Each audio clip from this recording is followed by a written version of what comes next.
नमस्कार सभी को। कैसे हैं आप सभी लोग।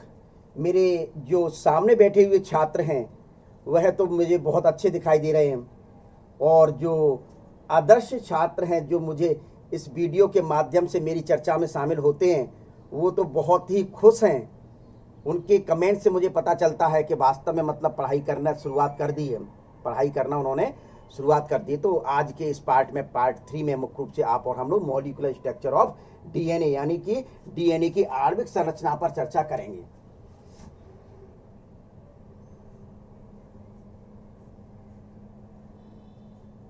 डीएनए की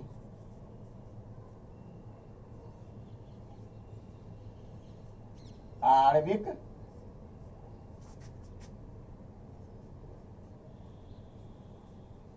संरचना। तो देखिए आज का प्रश्न देख लीजिए। पहला प्रश्न, डीएनए की फुल फॉर्म बताएं। डीएनए का क्या नाम होता है, डीएनए की फुल फॉर्म बताएं। आज का पहला प्रश्न स्टार्टिंग में ही कर दिया। अब जो 2-3 क्वेश्चंस किए जाते हैं, एक बीच में डाल दूंगा, एक लास्ट में डाल दूंगा, तो आप कमेंट्स बॉक्स में जवाब जरूर दिया करें। विशेष तौर पर देखें तो डीएनए की आणविक संरचना को 1953 में वाटसन और क्रिक नामक एक वैज्ञानिक थे। कौन से? जेडी, इनका पूरा नाम जो था जेडी वाटसन और FHC क्रिक वैज्ञानिक थे। कौन से? तो नाम लिखिए सबसे पहले, क्योंकि हो सकता है कि नाम ही आ जाए क्वेश्चंस के रूप में। जेडी वाटसन और FHC क्रिक, ये दो वैज्ञानिक थे। इन दो वैज्ञानिक ने मुख्य रूप से 1953 में डीएनए की आणविक संरचना प्रस्तुत की थी। डीएनए की आणविक संरचना मुख्य रूप से प्रस्तुत की थी, जिसके लिए इन्हें 1962 में 1962 में नोबेल प्राइज, क्या नोबेल प्राइज से मुख्य रूप से सम्मानित किया गया था, यानी कि पुरस्कार दिया गया था। नोबेल पुरस्कार बहुत बड़ा पुरस्कार होता है। इस कार्य के लिए, आणविक संरचना प्रस्तुत करने के लिए मुख्य रूप से इन साइंटिस्ट को नोबेल प्राइज मुख्य रूप से दिया गया था। पहली चीज, इस आणविक संरचना को वाटसन क्रिक मॉडल के नाम से भी जाना जाता है। डीएनए का द्विकुंडलन मॉडल के नाम से भी मुख्य रूप से जाना जाता है। ये मॉडल क्या था? ये मॉडल क्या था? ये आणविक संरचना इन वैज्ञानिक ने मुख्य रूप से क्या बताई थी? उनके प्रमुख बिंदु मुख्य रूप से कौन कौन से हैं? तो सबसे पहले प्रमुख बिंदु देखें या चित्र देखें, आप बता दीजिए क्या देखें। चित्र के माध्यम से बताया जाए कि पहले बिंदु लिख दिए जाए फिर चित्र बनाया जाए। अच्छा चलिए, बच्चों का राय है कि सर सबसे पहले आप चित्र बना दीजिए, चित्र के माध्यम से मुख्य रूप से बिंदुओं को स्पष्ट करें। तो थोड़ा सा ये लिख लीजिए आप लोग, ठीक है, क्योंकि मैं इसको मिटाने जा रहा हूं। ठीक है, तो जेडी वाटसन और FHC क्रिक ने मुख्य रूप से खोज की थी 1953 में, जिसके लिए 1962 में इनको नोबेल प्राइज दिया गया था। तो सबसे पहले तो मुख्य रूप से ये हुआ। ठीक, तो देखिए अब मैं आपको सब क्या बना रहा हूं, चित्र बना रहा हूं। क्या बना रहा हूं? चित्र बना रहा हूं। तो देखिए कि वाटसन क्रिक ने बताया कि ये जो डीएनए की संरचना होती है यह डबल हेलिक्स के रूप में पाई जाती है, यानी कि एक डीएनए का धागा दूसरे डीएनए पर लिपटा हुआ रहता है। एक दूसरे धागे आपस में लिपटे रहते हैं। किस प्रकार से लिपटे रहते हैं इसकी तुलना मैं बता दूं। किस प्रकार से लिपटे रहते हैं? जिस प्रकार से रस्सी आपस में इठी हुई रहती है, ये दो धागे की रस्सी को लो और उसको ऐंठ दो, इस प्रकार से मुख्य रूप से लपटी रहती हैं। या जो महिलाएं या लड़कियां जो चोटी करती हैं, पीछे चोटी को करती हैं, तो एक चोटी का हिस्सा लिया, दूसरा चोटी का हिस्सा लिया और एक दूसरे के ऊपर क्या करते जाते, लपेटते चले जाते हैं। ये कंडीशन होती है। या मल्टी स्टोरी जो होती है, बहुमंजिली इमारतें होती हैं, तो बहुमंजिली इमारतों में देखोगे आप, जीने जो रहते हैं वो एक ही दिखाई देते हो। लास्ट की 50 मंजिल से पहली मंजिल के नीचे वाले हिस्से को देख सकते हैं, इस प्रकार से रहते हैं। तो ये कंडीशन होती है। या बरसात के समय में मुख्य रूप से किसी बेल, किसी की जो पौधे की बेल होती है वो एक लकड़ी या रस्सी के सहारे इस प्रकार से लिपटती हुई चली जाती है। तो इस प्रकार की संरचना मुख्य रूप से किसकी होती है? डीएनए की आणविक संरचना होती है। ऐसा मुख्य रूप से किसका कहना था? वाटसन और क्रिक नामक वैज्ञानिक का कहना था। तो देखिए सबसे पहले मैं मुख्य रूप से क्या बना रहा हूं, चित्र देखिए, डबल स्टैंडर्ड संरचना है, दो धागे पाए जाते हैं, दो धागे पाए जाते हैं। तो देखिए एक एक्सिस पर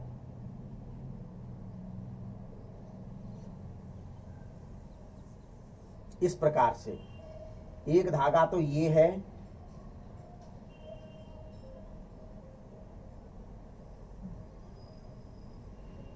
ये, और दूसरा जो धागा है ये है।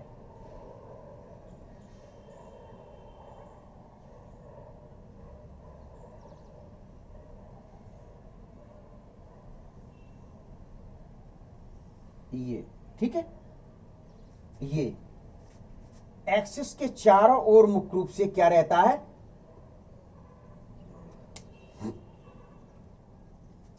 सेंटर में एक्सिस होता है, उसके चारों ओर मुख्य रूप से ये दोनों धागे लिपटे रहते हैं। इसका एक एंड 3 होता है, दूसरा एंड 5 होता है। जब इसका ये 5 है तो इसका दिखाई दे रहा है बिल्कुल, तो ये कौन सा होगा, 3 होगा, और इसका एक एंड 3 है तो दूसरा सिरा कैसा होगा, 5 होगा। पहली बात तो आप ये समझ लीजिए, ठीक है। यानी मैं दूसरे के माध्यम से बता दूं, एक ये धागा, दूसरा धागा ये सिरा इसका 3 है तो इसका दूसरा सिरा कैसा, 5 है। इसका दूसरा सिरा कैसा होगा, 5 होगा। इसका दूसरा सिरा कैसा होगा, 3 होगा। सबसे पहली बात तो ये क्लियर कर लें बिल्कुल। यानी कि 1 कुंडल, 2 कुंडल, 3 कुंडल, 4 कुंडल मैंने बनाए, यानी कि कॉइल हैं। क्या है ये, कॉइल है, कॉइल्ड हैं। कैसे हैं, कॉइल्ड स्ट्रक्चर है। तो इन कॉइल्ड स्ट्रक्चर में मुख्य रूप से मैं आपके यहां बता के चल रहा हूं, A double bond T, T double bond A, G triple bond C, C triple bond G, और टी डबल बॉन्ड ए। इस प्रकार से एक कुंडल में आप देख रहे हैं, एक कुंडल में मुख्य रूप से आप देख रहे हैं कि 10 नाइट्रोजन क्षार पाए जा रहे हैं, 10 नाइट्रोजन बेस पाए जाते हैं। आपको तो इसकी केमिकल कंपोजिशन तो पता ही है कि नाइट्रोजन बेस प्लस पेंटो शुगर, यानी कि शुगर भी क्लियर है, डीऑक्सीराइबो शुगर है, और फास्फोरस है। क्या है, यानी कि H3PO4 है, फास्फोरिक एसिड है। क्लियर। तो ये अभी मैं आपको स्ट्रक्चरल फॉर्मूला के द्वारा भी बता दूंगा, पहले तो ये समझें, ठीक है। इनके दोनों धागे आपस में ये एंटी पैरेलल होते हैं। इनके दोनों सिरे, इनके दोनों कुंडल का जो व्यास होता है, डायमीटर होता है, वो 20 एंगस्ट्रॉम होता है। और एक कुंडल से, यानी कि ये इनकी जो पिच होती है, कुंडल से दूसरे कुंडल की जो दूरी होती है, वह कितनी होती है, 30 एंगस्ट्रॉम। ये हटा दो, समझ गए होंगे आप लोग, कितनी होती है, 30 एंगस्ट्रॉम होती है। अब स्वाभाविक है कि यहां से 30 एंगस्ट्रॉम, तो यदि कोई पूछता है कि एक न्यूक्लियोटाइड से दूसरे न्यूक्लियोटाइड की दूरी क्या होगी, अब ये आप सोच रहे होंगे कि न्यूक्लियोटाइड क्या बला आ गई। भाई न्यूक्लियोटाइड कोई बला नहीं है, पहले ही मैं आपको बता चुका हूं। पिछली वीडियोस को देखें, पिछले पेजों को पलटें आप लोग, उसमें क्लियर बताया गया है कि डीएनए पॉलीन्यूक्लियोटाइड स्ट्रक्चर होती है, यानी न्यूक्लियोटाइड के बहुत से न्यूक्लियोटाइड आपस में जुड़कर, बहुत से न्यूक्लियोटाइड आपस में जुड़कर मुख्य रूप से क्या बना रहे हैं, एक पॉलीन्यूक्लियोटाइड श्रृंखला बना रहे हैं। ये न्यूक्लियोटाइड आपस में मुख्य रूप से किसके द्वारा जुड़े होते हैं, फास्फोडाइएस्टर बॉन्ड के द्वारा, फास्फोडाइएस्टर बॉन्ड के द्वारा मुख्य रूप से जुड़े होते हैं। क्लियर लिख लीजिए, न्यूक्लियोटाइड आपस में फास्फोडाइएस्टर बॉन्ड के द्वारा जुड़कर एक पॉलीन्यूक्लियोटाइड श्रृंखला बनाते हैं। विशेष तौर पर यह ध्यान रखना। अब आप कह रहे होंगे कि अभी हाइड्रोजन बंध सर आपने नाम लिया था, हाइड्रोजन बंध द्वारा मुख्य रूप से नाइट्रोजन बेस जुड़े होते हैं। दोनों धागे आपस में जुड़े होते हैं, उनके मुख्य रूप से आपस में ये बेस हैं, ये बेस मुख्य रूप से जो जुड़े हैं वो हाइड्रोजन बंध के द्वारा जुड़े हैं। जबकि न्यूक्लियोटाइड आपस में जुड़कर एक लंबी श्रृंखला बना रहे हैं, यानी पॉलीन्यूक्लियोटाइड श्रृंखला बना रहे हैं। ये पॉलीन्यूक्लियोटाइड श्रृंखला न्यूक्लियोटाइड के जुड़ने से बनती है। तो ये न्यूक्लियोटाइड किस बंध के द्वारा जुड़े होते हैं? डाई फास्फोएस्टर बंध के द्वारा मुख्य रूप से जुड़ी होती है। तो ये सबसे पहले आपके बताया गया। क्लियर? पहली तो चीज ये क्लियर कर ली। थोड़ा सा स्क्रीनशॉट ले लीजिए। ले लिया स्क्रीनशॉट? तो पहले क्लियर कर लिया ना कि न्यूक्लियोटाइड काय के द्वारा जुड़े हैं? फॉस्फोडाइएस्टर बंध के द्वारा। और नाइट्रोजन बेस किसके द्वारा जुड़े? हाइड्रोजन बॉन्ड के द्वारा जुड़े हुए। पहले क्लियर ये कर लीजिए। कर लिया होगा मैं समझता हूं। तो ये आपका एक कुंडल, दूसरा कुंडल ये, यानी कि स्वाभाविक है कि एक कुंडल में मुख्य रूप से 10 नाइट्रोजन बेस है, तो दूसरे कुंडल में भी 10 नाइट्रोजन बेस होंगे, यानी कि एक में कितने? तो मैंने दूरी पूछ रहा हूं कि एक न्यूक्लियोटाइड से दूसरे न्यूक्लियोटाइड के बीच की दूरी कितनी होगी? 3.4 एंगस्ट्रॉम होगी। कितनी होगी? 3.4 एंगस्ट्रॉम मुख्य रूप से इसकी दूरी होती है। पहली चीज तो ये हुई। क्लियर? अब बताया जाता है कि मुख्य रूप से इनकी मॉलिक्यूलर स्ट्रक्चर मुख्य रूप से खोल के मैं बता रहा हूं। क्या खोल के बता रहा हूं? तो वो देखिए, सबसे पहले ए डबल बॉन्ड टी,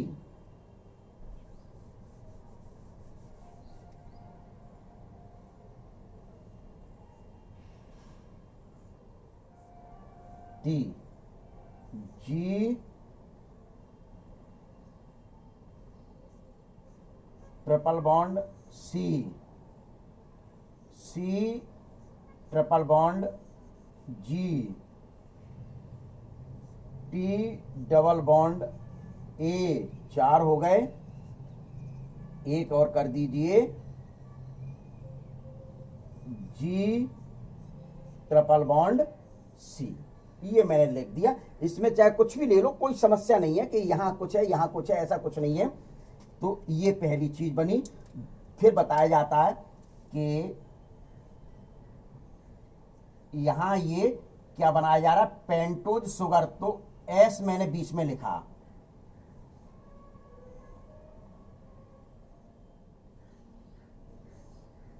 ये एस लिखा। बिल्कुल क्लियर देखते चलना। पेंटोज शुगर है तो ये 5 सिरे होंगे एस।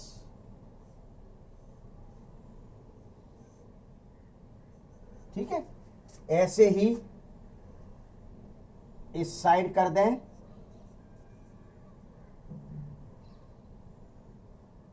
Thirty 34 angstrom. तो देखिए, अब यहां ये उल्टा चलेगा। क्यों? क्योंकि आपको मैं पहले ही कह चुका हूं कि एक सिरा 3 डैश था, तो दूसरा सिरा उसका क्या था? 5 डैश था। क्लियर? इस वजह से ऐसा चल रहा है। अभी देखो मैं बताता हूं।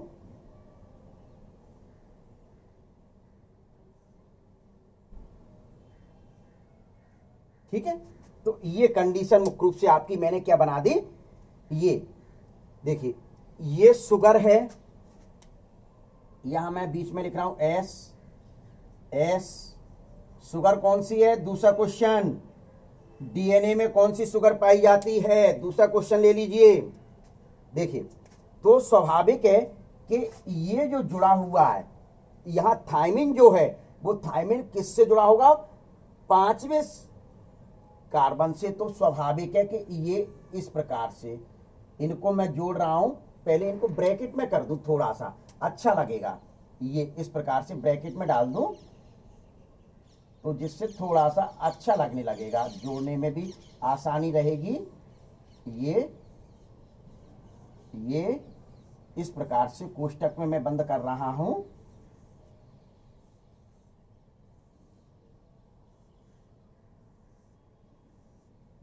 इन बेस को मैंने कोष्टक में चारों ओर से बंद कर दिया। ठीक है?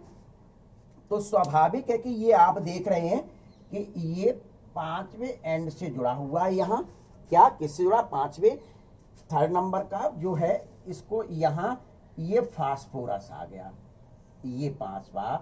तो ये जो है वह कौन सा सिरा है? 5 डैश सिरा है। 1 2 3 4 5, ये मुख्य रूप से जुड़ गया। फिर यहां आप ले लीजिए ये, फिर फास्फोरस, ये फास्फोरस है, ये है, तो ये किससे जुड़ रहा है, इससे, और ये मुख्य रूप से यहां किससे जुड़ रहा है, सीधे सीधे इससे जुड़ गया। अब इसका फिर से P और ये P, ये आपका 3' सिरा हो गया, ये 3' हो गया। आप फिर से ले लीजिए ये फास्फोरस, तो ये 3' सिरा, इधर ये फास्फोरस, ये इसका 3' सिरा। क्लियर, समझ में आ रहा है कि नहीं? तो ये, और ये आपका कौन सा चल रहा है, 5' सिरा चल रहा है। कौन सा सिरा चल रहा है, 5' सिरा चल रहा है। इधर देख लीजिए ये पूरा 5' सिरा, ठीक है। अब इनको अटैच करें, तो इनको अटैच सीधे सीधे ये पहले ऐसे कर दीजिए, ये जोड़ दिया। क्लियर, अब इसको P क्या, और ये, तो ये जो है यह 3' सिरा था, और ऊपर ये 3' सिरा। तो ये कौन सा एंड है, 3' एंड, और ये कौन सा एंड था, 5' एंड है, ठीक है। तो अब देखिए फिर से ले लीजिए ये, अब तो ध्यान में आ गया होगा, ये फास्फोरस 3' एंड से जुड़ा, तो ये क्या लिख दिया, 3' लिख दिया गया। क्या लिखा गया, 3'। ये कौन सा, 5', ये कौन सा, 5'। फिर आप देखिए ये, फिर ये फास्फोरस, ये 5', और ये 3', फिर ये फास्फोरस जुड़ गया। तो ये कौन सा जुड़ रहा है, सीधे सीधे ये आपका जो एंड आ रहा है, वह एंड कौन सा आ रहा है, 3'। क्लियर, ये हुआ। फिर आपका ये कौन सा है, ये 5' एंड है। तो ये जो स्ट्रक्चर है, इस प्रकार से ये मॉलिक्यूलर स्ट्रक्चर बताई जाती है। तो मैंने आपके जो धागे क्लियर कहा था कि एक 3' से होता है, तो ये देख लीजिए ये 3' है, तो इसके अपोजिट वाला एंटी पैरेलल एंड होते हैं, तो दूसरा एंड क्या था, 5' है। तो इस धागे का, इस स्टैंड का दूसरा सिरा जो होगा वो 5' है। तो देख लीजिए ये 5' है। इसका जो मुख्य रूप से जो सिरा है वह कौन सा है, वह जो सिरा है ये 3' सिरा है। वो कौन सा सिरा है, 3' सिरा है। तो ये लिख दिया गया आपका 3' सिरा। तो इस प्रकार से मुख्य रूप से ये आपका यहां जोड़ना मैं भूल गया, ये इस प्रकार से मुख्य रूप से पेंटो शुगर फास्फोरस से और जो शुगर से मुख्य रूप से नाइट्रोजन बेस जुड़े होते हैं, नाइट्रोजन बेस मुख्य रूप से जुड़े होते हैं। और ये नाइट्रोजन बेस, ये बीच में ये देखिए बॉन्ड बनाए, इन बॉन्ड को मुख्य रूप से क्या कहा जाता है, हाइड्रोजन, क्या, हाइड्रोजन बंध कहा गया। क्या कहा गया, हाइड्रोजन बंध। तो मैंने क्या बताया था, नाइट्रोजन बेस जो जुड़े होते हैं वह मुख्य रूप से किससे जुड़े होते हैं, हाइड्रोजन बंध से। और न्यूक्लियोटाइड आपस में जुड़कर पॉलीन्यूक्लियोटाइड चेन बना रहे हैं, तो इस दौरान इनके जुड़ने पर जो बंध पाया जाता है उसी बंध को फास्फोडाइएस्टर बंध कहा जाता है। क्या कहा जाता है, फास्फोडाइएस्टर बंध कहा जाता है। तो अब ये तो मैंने आपको बता दिया। अब इनके बिंदु क्या हैं, जो वाटसन क्रिक ने मुख्य रूप से जो बिंदु दिए थे वह बिंदु मुख्य रूप से क्या क्या है। तो सबसे पहला देखिए बिंदु देखें, फर्स्ट पॉइंट मुख्य रूप से इन डायग्राम के माध्यम से मैं बताने जा रहा हूं। क्या, इन डायग्राम के माध्यम से, डायग्राम आपके सामने है तो अब आप देखते चलें। डीएनए के प्रत्येक अणु में लिख रहा हूं, डीएनए के प्रत्येक अणु में 2 स्ट्रैंड यानी धागे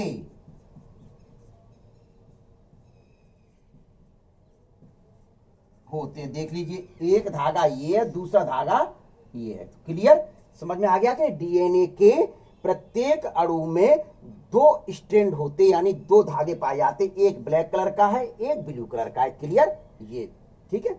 और ये दोनों धागे एक अक्ष पर मुख्य रूप से ये दोनों धागे ये एक अक्ष पर लिपट कर डबल हेलिक्स बनाते हैं, द्विकुंडलन बनाते हैं। क्या बनाते हैं? द्विकुंडलन। तो लिख दिया जाए, जो एक अक्ष यानी एक्सिस पर लिपटकर द्विकुंडलन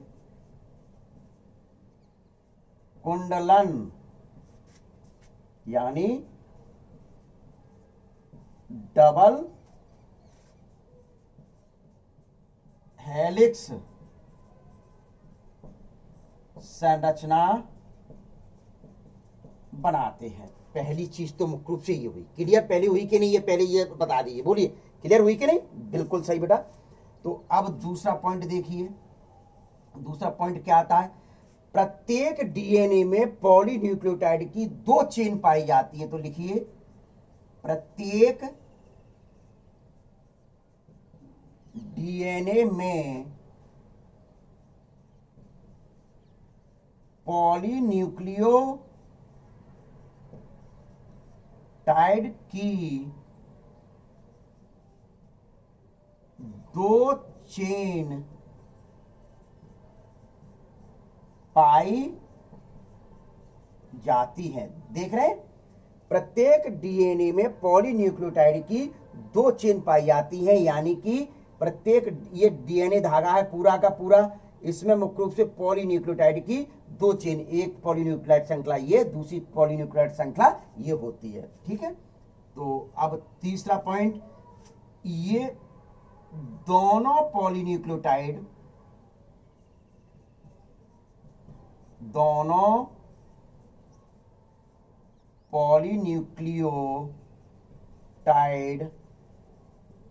चेन एंटी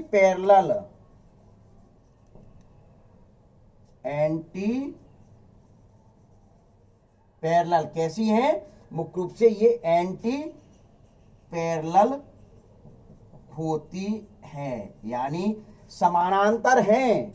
समानांतर है, देखिए बिल्कुल एक दूसरे के समानांतर है, लेकिन विपरीत समानांतर है। विपरीत समानांतर क्यों? क्योंकि इनका एक सिरा 3' होता है और दूसरा सिरा कैसा है?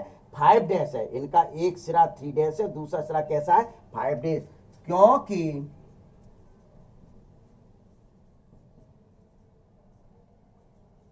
इनका एक एंड 3' तो दूसरा एंड 5' होता है। देख लीजिए, ये 3' है तो दूसरा एंड कैसा है? 5' है। इस वजह से कह दिया गया ये दोनों पॉलीन्यूक्लियोटाइड चेन एंटी पैरेलल होती हैं। कैसी होती है? एंटी पैरेलल मुख्य रूप से होती हैं। ठीक, ये पॉलीन्यूक्लियोटाइड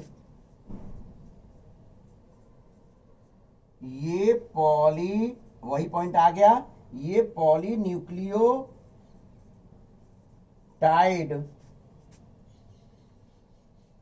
आपस में हाइड्रोजन बॉन्ड, क्या? हाइड्रोजन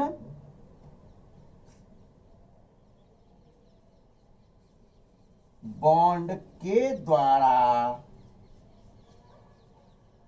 जुड़ी होती हैं तथा पॉलीन्यूक्लियोटाइड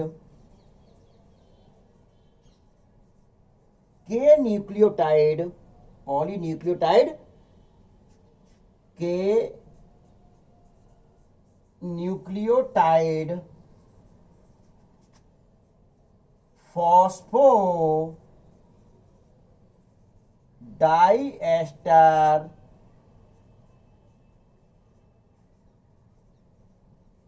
बॉन्ड द्वारा जुड़े होते हैं। फॉस्फोडाइएस्टर बॉन्ड द्वारा जुड़े होते हैं। तो ये आपके 4 पॉइंट यहां हो गए, देख लीजिए, पहले स्क्रीनशॉट ले लीजिए, फिर मैं इनको मिटाना पड़ेगा क्योंकि अब जगह नहीं है, ठीक है। तो ये मतलब क्या हुआ, सीधे सीधे देखिए, ये पॉलीन्यूक्लियोटाइड आपस में हाइड्रोजन बॉन्ड द्वारा जुड़े होते हैं। देखिए ये एक पॉलीन्यूक्लियोटाइड श्रृंखला ये है, यहां से यहां तक की, दूसरी पॉलीन्यूक्लियोटाइड श्रृंखला यहां से यहां तक की, ये जुड़े किसके द्वारा हैं, सीधे सीधे मुख्य रूप से हाइड्रोजन बॉन्ड के द्वारा जुड़े होते हैं। किसके द्वारा जुड़े होते हैं, हाइड्रोजन बॉन्ड के द्वारा जुड़े होते हैं। लेकिन इस पॉलीन्यूक्लियोटाइड का एक डीएनए अणु ये, दूसरा ये, तीसरा ये तीसरा, तो ये किसके द्वारा जुड़े होते हैं, ये फास्फोडाइएस्टर बॉन्ड के द्वारा मुख्य रूप से जुड़े होते हैं। किसके द्वारा जुड़े होते हैं, फास्फोडाइएस्टर बॉन्ड के द्वारा जुड़े होते। तो वही चीज मेरे द्वारा यहां लिखी गई है। तो ले लिया स्क्रीनशॉट, मिटा लूं मैं इसको। देखिए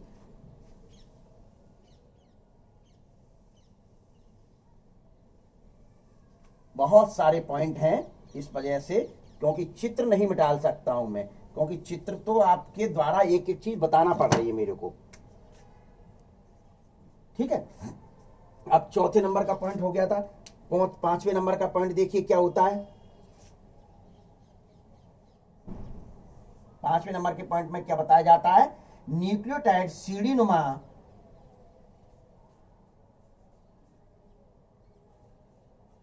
न्यूक्लियोटाइड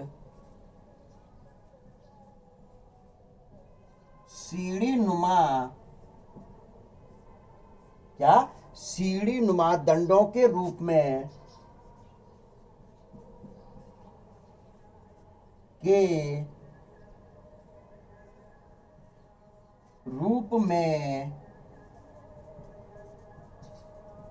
पाए जाते हैं। कैसे पाए जाते हैं, ये एक धागा है, इसमें सल्फर फास्फोरस पाया जा रहा है, इस दूसरे धागे में सल्फर, सॉरी सल्फर नहीं, शुगर, क्या, शुगर है और फास्फोरस है। ये शुगर फास्फोरस के मध्य में मुख्य रूप से, जिस पर जैसे सीढ़ी की एक साइड में दीवार होती है, दूसरी साइड में दीवार होती है कि नहीं होती सीढ़ी में, और बीच में जिस पर पैर रखते हैं, स्टेप रखते हैं, वह मुख्य रूप से नाइट्रोजन बेस है जो हाइड्रोजन बॉन्ड के द्वारा जुड़े हुए हैं। देख लीजिए, ये नाइट्रोजन बेस है जो हाइड्रोजन बॉन्ड के द्वारा मुख्य रूप से जुड़े हुए रहते हैं, ठीक है। ये फिर छठवें नंबर का पॉइंट जो होता है, न्यूक्लियोटाइड के नाइट्रोजन बेस जो है सदैव ए double bond T, A double मतलब एडिनिन हमेशा थाइमिन से जुड़ेगा। विशेष ध्यान रख लें, एडिनिन हमेशा थाइमिन से जुड़ेगा। अब अगला क्वेश्चन आ रहा है आपके पास कि पिरामिडिन बेस कौन से होते हैं और प्यूरिन बेस कौन से होते हैं। राइट इन, हरी अप कमेंट्स बॉक्स में हरी अप लिखिए, जल्दी से करिए। तो हमेशा ध्यान रखें कि एडिनिन थाइमिन से जुड़ा होता है तथा ग्वानिन ट्रिपल हाइड्रोजन बॉन्ड द्वारा हमेशा साइटोसिन से जुड़ा होता है। विशेष ध्यान रखना है कि यूरेसिल का नाम नहीं लेना है, क्यों, क्योंकि यूरेसिल तो मुख्य रूप से डीएनए में अनुपस्थित होता है, पहले ही मैं बता चुका हूं। तो ये देखिए, एडिनिन थाइमिन से डबल हाइड्रोजन बॉन्ड द्वारा और ग्वानिन हमेशा साइटोसिन से ट्रिपल हाइड्रोजन बॉन्ड द्वारा मुख्य रूप से जुड़ा हुआ रहता है। इनकी प्रत्येक जाति के लिए ये स्थिर होते हैं। प्रत्येक जाति के लिए ये स्थिर होते हैं। क्या स्थिर होते हैं, देखिए, A double bond T, G triple bond C एवं ए डबल बॉन्ड टी और जी ट्रिपल बॉन्ड सी, ये हमेशा मुख्य रूप से क्या रहेंगे, स्थिर रहेंगे। प्रत्येक जाति के लिए क्या रहेंगे, स्थिर रहते हैं। क्लियर। अब देखिए आठवें नंबर का पॉइंट, एक हेलिक्स का मतलब कुंडल, हेलिक्स का मतलब क्या होता है, कुंडल। एक हेलिक्स से दूसरे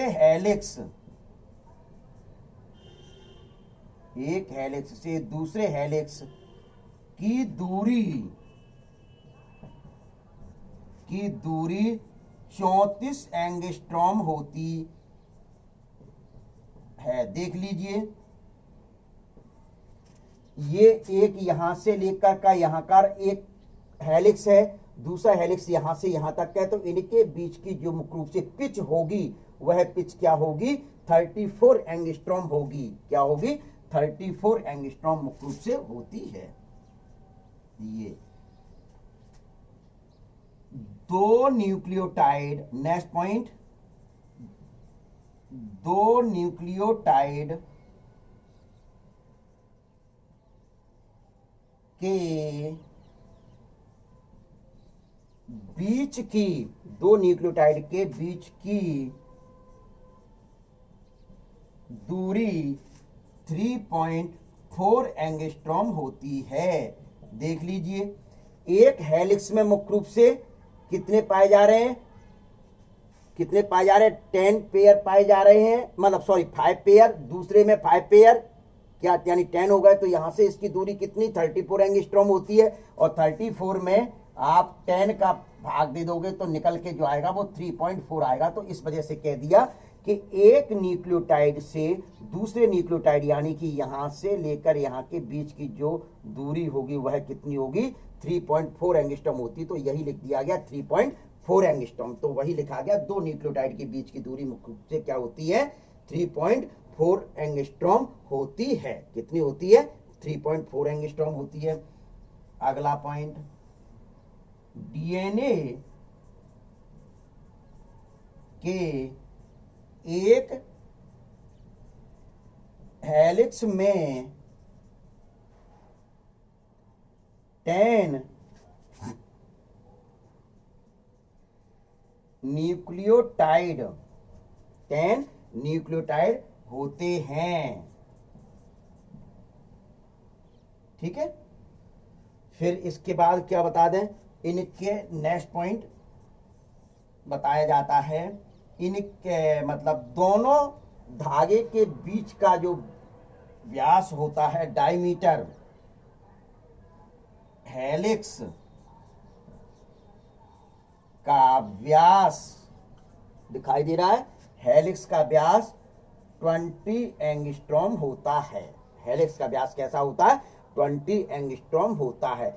वाटसन क्रिक के द्वारा ये जो मॉडल प्रस्तुत किया गया, वाटसन क्रिक के द्वारा ये जो मॉडल प्रस्तुत किया गया था, नोट कर लीजिए, बहुत महत्वपूर्ण मैं बात बताने जा रहा हूं कि जो मॉडल, नोट में ये पॉइंट में भले ही ना लिखें, नोट में लिख लीजिए कि वाटसन के क्रिक के द्वारा जो मॉडल प्रस्तुत किया गया था वह राइट हैंडेड हेलिक्स को व्यक्त करता है। किसको व्यक्त करता है, राइट हैंडेड यानी दक्षिणाव्रत, किसको व्यक्त कर रहा है, दिखाई दे रहा है, दक्षिणावर्त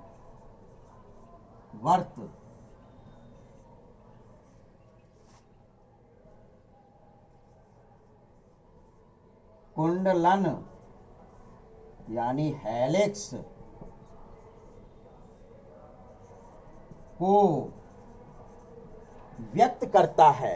क्या, विशेष तौर पर ध्यान दे लें, ऑब्जेक्टिव में बहुत ज्यादा क्वेश्चन पूछा जाता है कि पूछ लें कि वाटसन क्रिक का जो मॉडल था वह कौन से हैंडेड को व्यक्त करता है, तो राइट हैंडेड यानी दक्षिणाव्रत मुख्य रूप से कुंडलन को व्यक्त करने का कार्य करता है। तो ये वाटसन क्रिक के द्वारा दिया हुआ मॉडल है, ये वाटसन क्रिक के, इसका भी स्क्रीनशॉट ले लीजिए सबसे पहले। तो वाटसन क्रिक नामक जो वैज्ञानिक थे, 1953 में मुख्य रूप से इस मॉडल को, डबल हेलिक्स मॉडल को प्रस्तुत किया गया था। इस कारण 1962 में मुख्य रूप से इन वैज्ञानिक को, कौन से वैज्ञानिक को, इन दोनों वैज्ञानिक को मुख्य रूप से नोबेल प्राइज से सम्मानित किया गया था, और इस मॉडल को इन्हीं के नाम पर, वाटसन क्रिक मॉडल के नाम से जाना जाता। वास्तविक तौर पर यह नाम ही सबसे ज्यादा प्रचलित है। और मैं एक चीज बता दूं कि यदि ये क्वेश्चन गत वर्ष एग्जाम में नहीं आया है किसी स्टेट में, तो उस स्टेट में निश्चित तौर पर ये क्वेश्चन आपके पेपर में रखा हुआ है। तो इस वजह से यहां मुख्य रूप से क्या लिख दिया जाए, IMP, ये बड़े बड़े अक्षरों में मुख्य रूप से लिख दिया गया IMP। क्या, तो ये आप लोगों में मैं समझता हूं कि समझ में आ गया होगा। यदि नहीं समझ में आया है तो आप इसको पुनः मुख्य रूप से वीडियो को चलाकर अवश्य देखें, क्या वीडियो को चलाकर अवश्य देखें। और मेरे सामने वाले छात्र जो हैं वह किसी को क्वेश्चंस करना है तो क्वेश्चंस कर लें, ठीक है, और अदरवाइज इसका स्क्रीनशॉट लेकर मुख्य रूप से समाप्त कर लें, नहीं तो